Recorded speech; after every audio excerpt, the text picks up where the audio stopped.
Ahoy bookworms, Redbeard here, back with another story. This one is one that I really liked when I was little, and it's called SuperTed and the Train Robbers. This book is by Mike Young, and it was illustrated by Jane Chambless-Rigie. So they're really fun stories about SuperTed, who looks like a normal teddy bear, but is actually got a lot of secret powers that he can reveal when he says a magic word. So we'll start with the first SuperTed, and I hope you guys like it.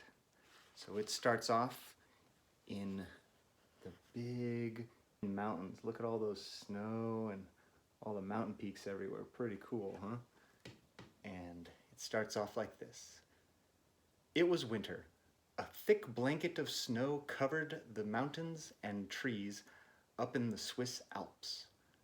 A steam-powered cargo train carrying boxes of delicious and expensive chocolate chugged around a narrow, winding track. Two figures were standing above on a snowy crag, waiting for the train to pass by. They were none other than Texas Pete and Bulk, enemies of SuperTed and lovers of chocolate. And as usual, they were up to no good.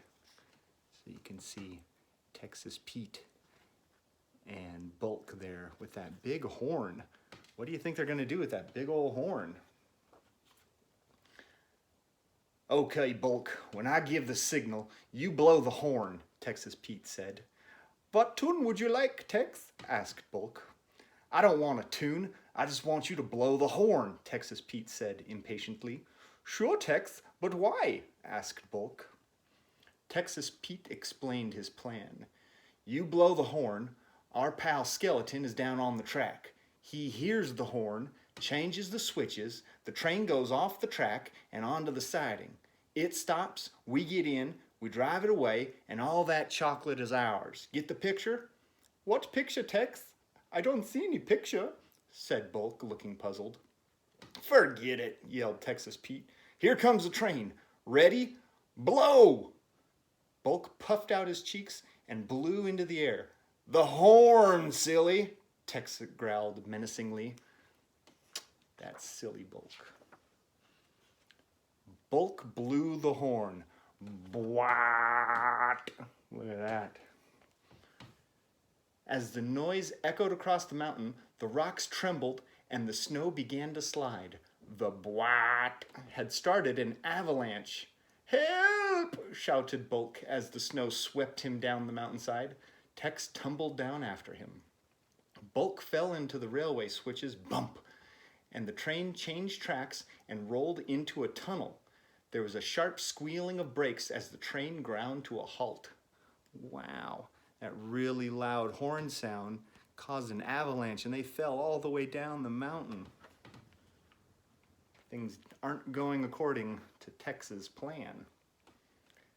Not far away, SuperTed and his friend Spotty Man were waiting for the train. Suitcases and skis were piled up next to them. Oh, I wish that train would hurry up and get here, Spotty Man said. Why do we have to go by train anyway? It would be much quicker to travel by rocket. SuperTed smiled at his friends. But we're on a vacation, Spotty. Trains are a nice change from rocket ships. You're right, though. We have been waiting an awfully long time. Maybe there's an accident. Let's take a look. Spotty jumped up excitedly. Oh, good, an adventure. I've got my rocket pack right here. Let's go, SuperTed. No, Spotty, said SuperTed firmly. We came for a skiing vacation, and I want to ski. Besides, you need the practice. Spotty Man reluctantly picked up his skis. I wish I was back home on Planet Spot, he mumbled to himself. So look, there's SuperTed and Spotty Man, his buddy. And they're waiting for that train. But that train's not going to be coming, is it? It got blocked by the avalanche. Meanwhile, Texas Pete, Bulk, and Skeleton were making their way through the snowdrifts toward the tunnel and the cargo train. Only Texas Pete had his snowshoes on. Poor Bulk and Skeleton slowly sank into the snow with each step they took. Hurry up, you two, Tex said. Think of all that chocolate on the train, just waiting for us. Oh, yummy, said Bulk eagerly. Then he stepped into another snowdrift and almost disappeared from view. Look, see, they keep sinking into the snow because Tex is the only one with snowshoes on. Bulk and Skeleton just keep sinking in. Finally, the three villains reached the tunnel. They could dimly see the train ahead. Just as I thought, Tex said. The train's just sitting on the tracks. All we have to do is drive it out of here. See, there's Tex and there's the train trapped in the tunnel. At the same time, SuperTed and Spotty Man were busy skiing across the mountains looking for clues to the whereabouts of the train. Unfortunately, Spotty was not a very good skier. Hurry up, Spotty, called SuperTed. I've never skied before, Spotty Man said. You see, we don't have snow on Planet Spot. Just then the two friends came to a slope ending in a small cliff. SuperTed skied down and soared over the cliff. Whee! It's almost like flying, he shouted. Spotty hurtled heads over heels and crashed into the snow. Spotty, are you all right? SuperTed asked anxiously. He helped his friend up. Look, there are footprints over here. 3 sets of them. 1 pair of snowshoes, 1 pair of big shoes, and 1 pair of slippers. Oh no, I bet Texas Pete and Bulk and Skeleton are up to mischief again. Come on. Look, you can see them skiing. Spotty isn't very good at skiing though, he's scared. But then they notice the tracks left by Tex and Bulk and Skeleton down there.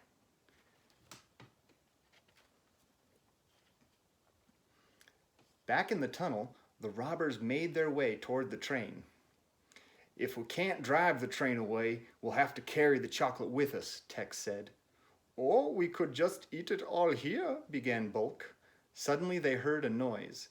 A young train driver stepped down from the engine. Hello, she said. I'm having a little trouble. Would you mind helping me clear the snow away? Bulk stepped forward. What? Help? We'd love to, he said politely. I don't mind helping either, the Skeleton said. No, you dummies, grab her, Texas Pete said angrily. We'll take her hostage and she'll help us drive the train out of the tunnel.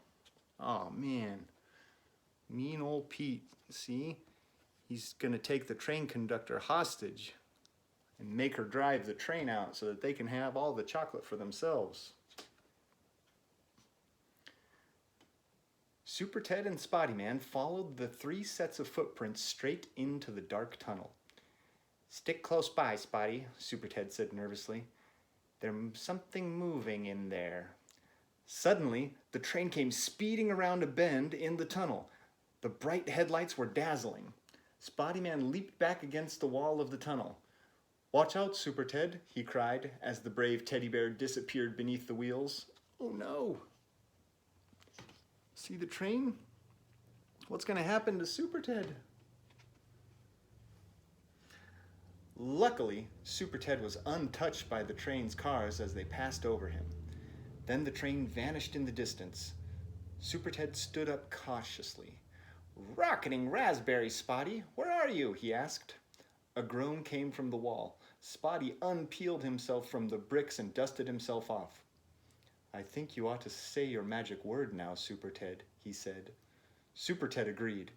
I'm sure that Texas Pete just hijacked that train, he said.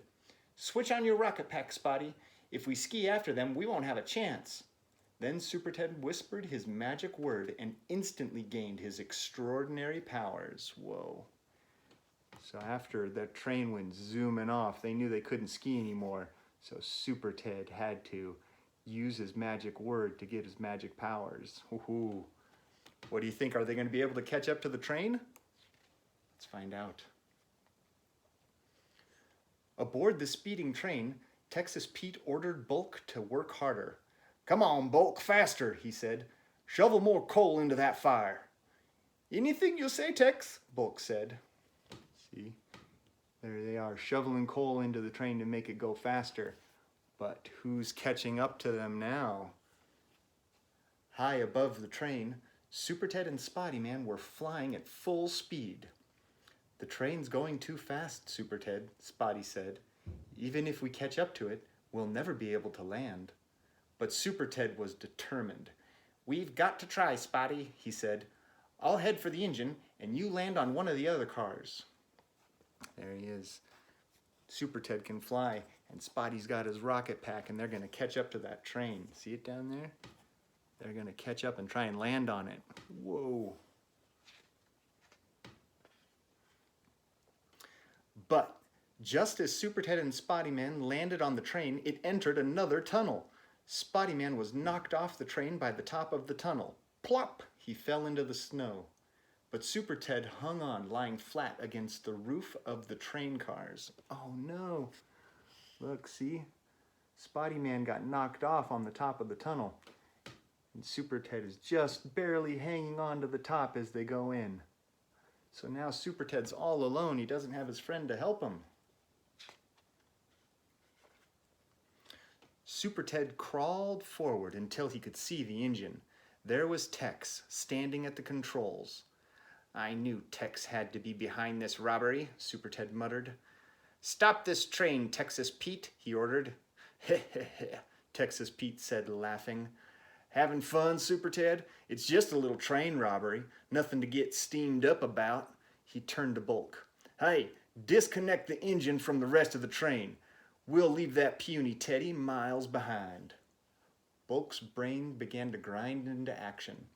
"Now, if I lean over here like this and pull that lever," he said to himself. He disconnected the engine from the first car, but forgot to let go. As he held on, his feet were caught on the back of the engine. Bulk's body began to stretch. "What's happening to me? Help me!" he called. SuperTed climbed down from the cargo car. Using Bulk as a footbridge, he stepped onto the engine. Oh, that silly Bulk. He forgot to let go when he unhooked the trains from each other. And SuperTed's just using him as a bridge to walk over. Silly Bulk. Texas Pete reached for his guns. "Why, I'll blast you out of existence," he said to SuperTed. SuperTed dived forward. "No, you don't," he shouted. "Feel like a spin, Tex?" He twirled the cowboy around until Tex was tangled up in his own lasso. Then the young train driver shouted a warning. "SuperTed, there's a curve up ahead. We've got to stop the train." Oh man, look at that, was a close one. There was Tex, but he was too slow for SuperTed, and SuperTed wrapped him up in his lasso. Look at that. Ha ha. Gotcha, Tex. Screech! SuperTed managed to bring the train to a stop. The sudden jerk squashed Bulk back to his normal round shape. He and Skeleton and Tex all lost their balance, and they were thrown out of the train into a snowdrift. Look at them. Boom, boom, boom, boom. Bloop into the snow. SuperTed untied the young engineer. "They won't be around to bother you again for a long time," he assured her. "Thanks, SuperTed," she said. "Now I can deliver the chocolate to the candy stores where it belongs." Much later, SuperTed and Spotty-Man were back enjoying their skiing vacation. As he whizzed along, SuperTed shouted, "Well, your skiing has improved, Spotty." Spotty-Man was pleased. "It's easy when you know how," he began. Oops! Down he flopped in the snow. SuperTed laughed. "First one back to the lodge gets a chocolate bar," he said. And look at that. There they are. SuperTed and Spotty-Man, good friends, enjoying skiing and going back to the lodge for a chocolate bar. So that was SuperTed and the train robbers. I hope you guys liked that story. SuperTed's a really cool hero, and maybe I can find some more stories to read if you guys liked them. Well, anyway, I hope you guys enjoyed it, and remember, if you have any questions, you can send me an email with any questions you want about me or Action Jack or SuperTed or Frog and Toad or any stories that you guys like, any questions you have. You can always shoot me an email, ask your mom and dad to help you out, and I'll try and answer them for you, okay? All right. Until next time, keep exploring.